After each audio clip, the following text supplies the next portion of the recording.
तिरुपती मंदिर लाडू प्रसाद प्रकरणी मोठी बातमी। कारण प्रसाद बनवताना भेसळयुक्त सामग्री वापरल्याचं दिसत नाही असं निरीक्षण नोंदवत यावेळी सुप्रीम कोर्टानं आंध्र प्रदेश सरकारवर ताशेरे ओढलेत।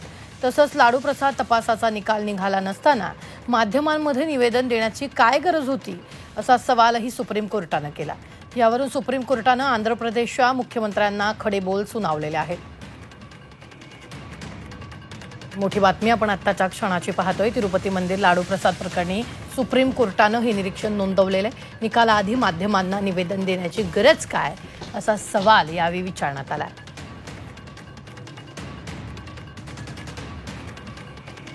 प्रसादात भेसळयुक्त सामग्री वापरल्याचं दिसत नाही असं सुप्रीम कोर्टानं म्हटलंय। तिरुपती मंदिर लाडू प्रसाद प्रकरणी सुप्रीम कोर्टानं हे निरीक्षण नोंदवलेलं आहे।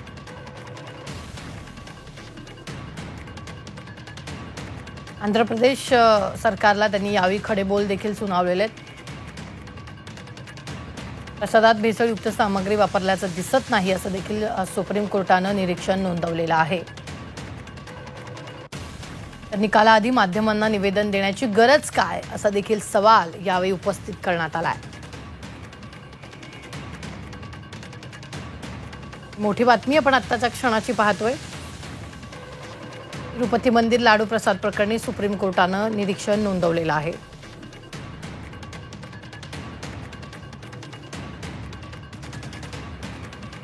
या संदर्भात ताजे अपडेट देत आहेत आपल्या प्रतिनिधी उर्वशी। उर्वशी, काय नेमकं निरीक्षण सुप्रीम कोर्टानं नोंदवलंय?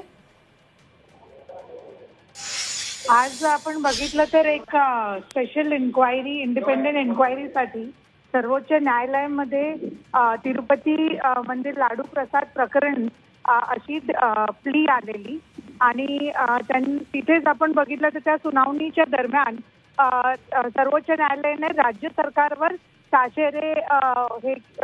ताशेरे केले। आपण खास करून बघितलं तर त्यांनी कोर्टाने प्रश्न विचारले।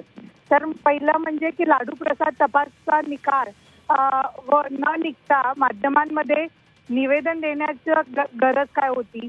इतकंच नव्हे तर राजकारणापासून देवाला दूर ठेवायला पाहिजे असं कोर्टाचं सांगणं होतं। कोर्टाने हे पण विचारलं की SITने कुठपर्यंत तपास केलाय आणि मुख्यमंत्र्यांनी यावर स्पष्टीकरण दिलं का नाही अजून, म्हणून तो स्पष्टीकरण यावं। बरोबरच अहवाल पाहता प्रथमदर्शनी असे दिसते की प्रसाद जो आहे तो बनवताना एक त्याचं फुल माल ॲडल्टरेटेड होतं। तर सामग्री जे वापरलं गेलं तो प्रॉपर ते व्यवस्थित नव्हता का असं कोर्टाने वेगवेगळे प्रश्न विचारले।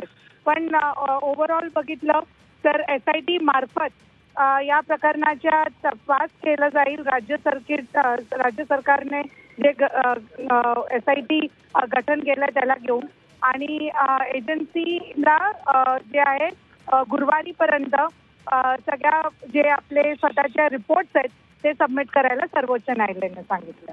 निश्चित, धन्यवाद उर्वशी ताजे अपडेट देण्यासाठी। आम्ही वेळोवेळी तुमच्याकडून या संदर्भातले ताजे अपडेट घेत राहणार आहोत।